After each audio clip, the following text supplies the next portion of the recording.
I was 13, sitting in a doctor's office with my best friend and my neighbour next door. After probably about 3 or 4 months worth of tests and a biopsy, and it come back to say that I had focal segmental glomerulosclerosis, which was secondary to nephrotic syndrome.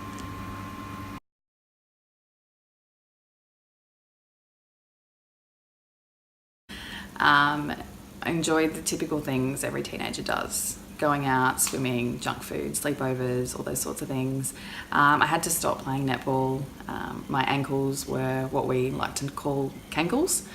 So my legs were full of fluid, so it was really hard to run on.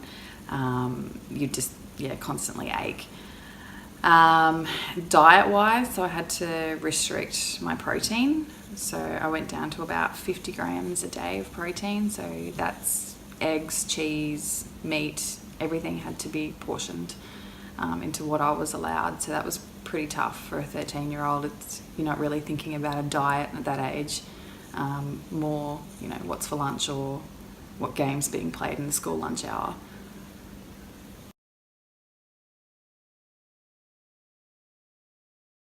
I am. So I've been on the transplant list this time around since 2016. So I've been on it for about 2.5 years. Last time I was on it from about 19 and a half when I started dialysis. I was on it for 3.5 years, and then I had the transplant. And then unfortunately I lost that about 4 years later, at 27. So yeah, it's been interesting, but I know what's coming up this time.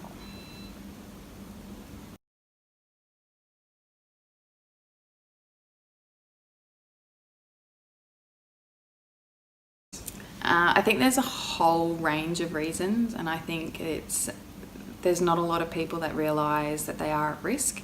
So it is 1 in 3 people are at risk, but they actually just don't know it, and they don't know how to reduce that risk. Also, being 13 and being diagnosed, I felt very alone. I didn't have anyone else around me who could tell me what I was going to experience, what was coming for me in the 16 years ahead.